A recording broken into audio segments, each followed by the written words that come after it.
This is Retirement Garage. Scams and misdirection. There's a lot of channels, and a lot of people talk about the scams that you see out there on the internet and in your emails. And they're becoming more and more as the boomers retire. I think these people see a market, an expanded market for people that they could try to take advantage of. And a long time ago, I told you guys the story about a lady at work who was told, and you've read this kind of stuff in the paper, or you saw it in internet news articles or magazine articles. But this lady was told that she won a prize, and all she had to do was pay the taxes and some kind of a fee, and they would send her the money. So she did send the money, and I think she was out close to 10 grand because she thought she was getting $1 million or something like that. And it was only when she was inquiring about her 401k that she was talking to some people about how to take a loan out against her 401k, that people realized that, hey, something's not right. And I don't remember all the details, but this lady, she got taken for a lot of money because she thought people were good. She thought all people were good. And she paid the price because there are too many people out there that don't have the heart like you and I, that do want to scam you and take you for every cent that you have, and they won't bat an eye doing it. So a couple people, our subscribers, have sent me some information, and it was kind of funny because I got one from Theo, I got one from Kristen, talking about scams that they had just received, and different type of scams. And I just wanted to go over a couple of them because and I said, people talk about this all the time, but sometimes maybe we get a little lackadaisical, we get too trusting, we click on stuff that we shouldn't, and it's easy to do. It really is. The ones I'm getting right now, which I didn't print out, but the one I'm getting right now is something about DocuSign. DocuSign says that I have to sign this document so that I can get some kind of money. And of course I delete it right away as soon as I see the email address. And that's one of the keys. One of the real keys of a fraud email is if you click on their address and you see it's something completely different than what it would make sense to have, like a regular person's name at Gmail or Yahoo or whatever. If you see something else, that's a pretty good trigger, especially if there's a lot of mix and match of letters and numbers, and there's a big key there that, hey, these guys probably aren't legit. I got one on my YouTube channel not long ago that said they were from, it was a big name like Dell or something like that. And I looked at the email and I said, boy, the email looks pretty legit, but why would a person from Dell contact me? Dell Computer. And I went on Chat AI, and we named him Chad, for those of you, a couple people know it. But we found out that by putting it into the AI model, that email was fraudulent. Although they didn't say that particular email was fraudulent, what they did say was Dell would not use an email similar to what I had received. So there was something right there. So almost, not daily, but weekly for sure, I'm getting some type of fraudulent type, scam type emails. Now, the other thing you have to watch out for before I go through this list real quick is, and I did this with my passport. As some of you know, me and Mrs. Buzz both got passports. Well, I had to just renew mine. So I was just going to do that online. Very simple thing. And I went into, and I really thought I went into a government website. Because it looked legit. And I filled out an application online. And I paid the $160 or $135, whatever it was. I was getting the card and the passport. And it said it was going to send it to me. And what it said was it was going to send me, you could download the application. So, in other words, it filled out the application for me using my data, and then that was it. It was, here's your download. So, and I thought I was, okay, I'm getting the passport. No. So, and it kind of made me wonder, because I thought, well, are they just going to use the picture from my old one? How do they do that? So it was just stupidity on my part. And we went to the library. Me and Mrs. Buzz went to the library shortly thereafter to get our passports. And I told him about this thing, and he just shook his head and he said, do you know how many people fall for that? All they're doing is charging you $160 to populate the application, and he holds it out and he goes, here, it's right here. He says, I can fill it out for you in 5 minutes.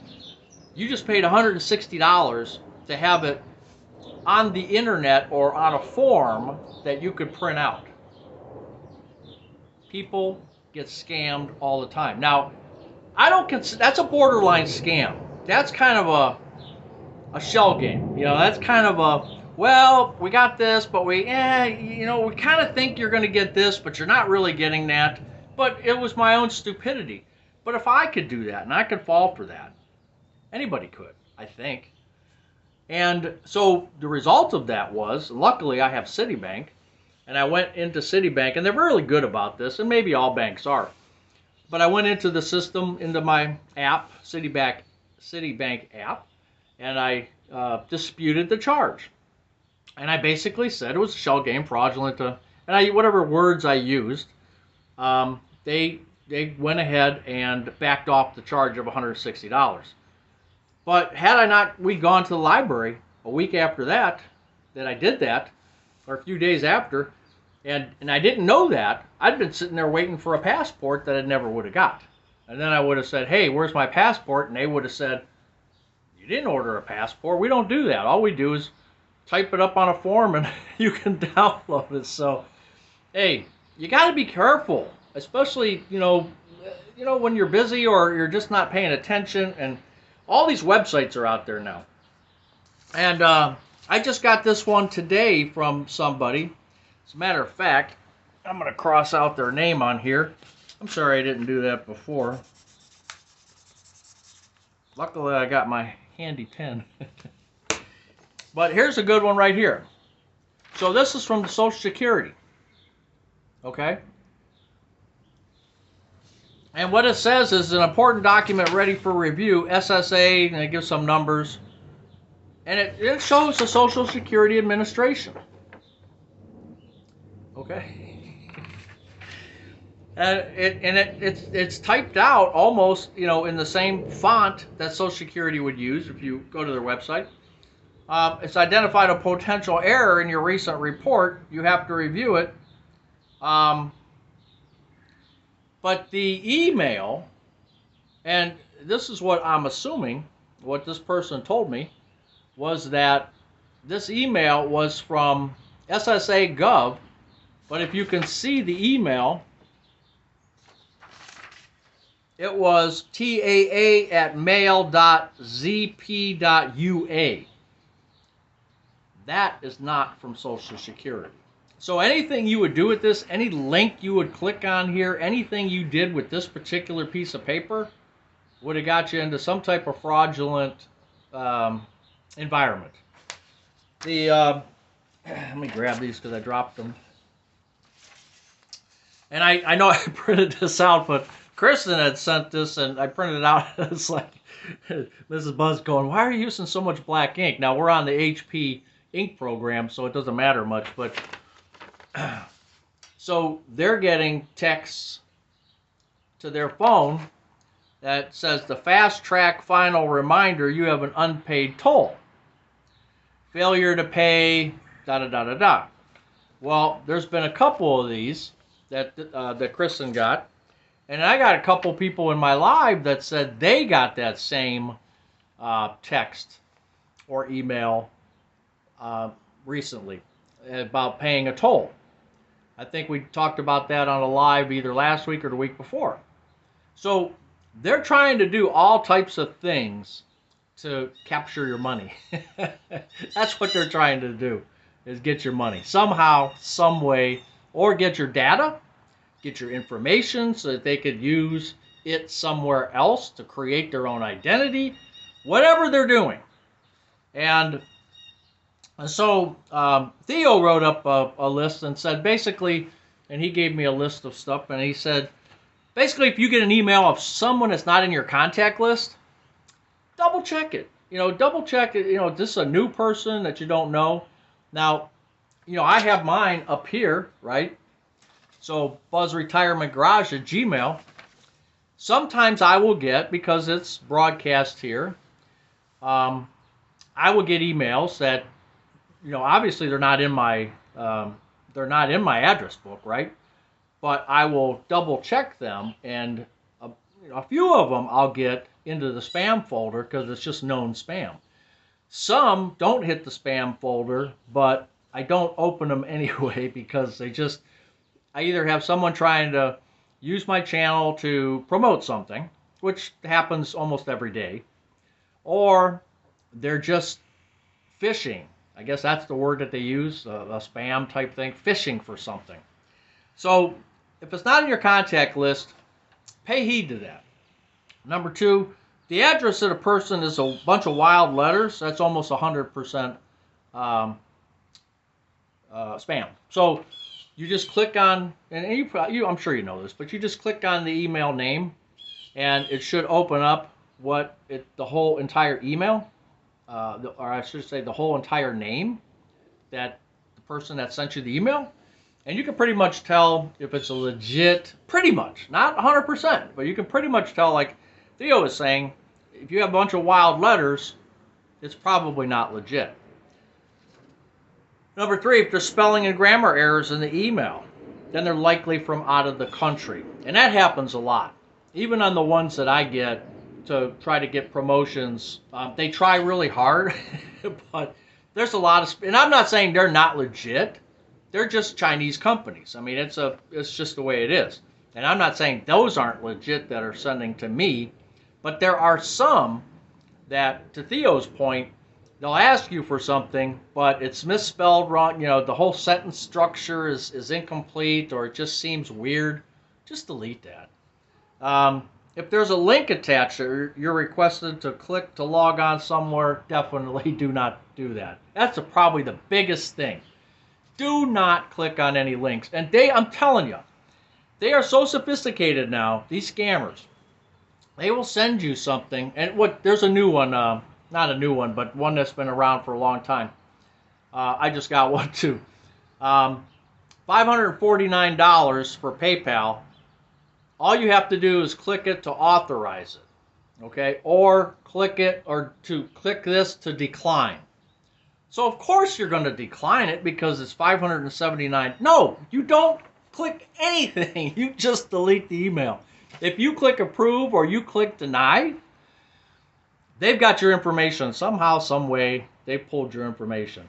Anything you see like that and you go, I didn't make that charge. I didn't do that. That's not my charge. I didn't do it. Delete it. Don't even open it.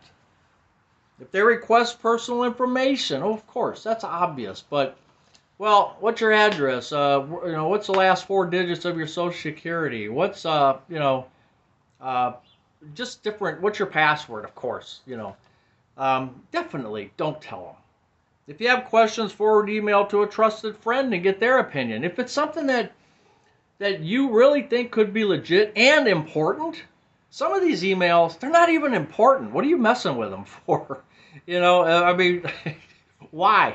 If it's somebody you don't know, and maybe there's something intriguing, right? Maybe there's something that really, maybe it's legit. Run it past somebody else. Give them a call and say, hey, take a look at this, and then, email it to them. And, somebody who, even if somebody at a place that you used to work at, is a computer person, if you kept touch with them, maybe you can send it to them or just have them review it for you. That'd be a good idea. If it's from a bank or credit card company asking for info, very, very likely spam. Best thing to do is call or delete the email and then call the bank that is, supposedly sending you the email and say, hey, I got this email. You're asking for XYZ. Is this legit or is this, spam? And they'll tell you. They'll tell you, hey, we have no, our corporate office has not, we don't see anything out there that the corporate has sent out or our branch in particular has sent out. So I'll look around and I'll call you back. They may do that for you. But 9 times out of 10, or maybe even 10 out of 10, they'll call you back and say, nope, that's spam. Don't even touch it. Don't use any of the contact info from the email. Then talk to a rep. Right. So that's just like I said, there's a number of things coming through anymore. And again, people have talked about this on other channels, but we have to keep reiterating it because it is a problem. And it's not going to go away. As a matter of fact, especially with AI, things are going to get worse. They're going to be able to do things that we haven't even thought about yet.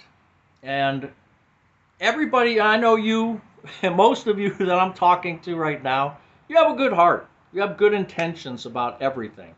And you just don't expect that these nasty people are out there. And sometimes they take advantage of you, and you're almost letting them because you feel bad about deleting something or saying no about something, or you're just going along with it. And don't do that. You're not going to hurt anybody's feelings, especially if it's a spammer. And if it is somebody that's trusted, you know who it is. You don't even need to ask. So you get those weird things, send them to me. I'll check them out for you. I have no problem. Just don't do any passport stuff because I'll screw it up. Anyway, I also wanted to thank Barbara in Virginia. I got some Jersey Mike buy one, get some free cards, and that's really nice of you. I appreciate that, Barbara. Anyway, Buzz's Retirement Garage. We'll talk to you Saturday at 7 p.m. Eastern Standard Time on our live show, which will be this Saturday and every Saturday in Buzz's Garage now that it's warmed up. And if I don't talk to you or you watch this, if you don't get the chance to watch the live, have a good Good Friday. Have a good Easter Sunday. And enjoy. And we'll see you later. Bye.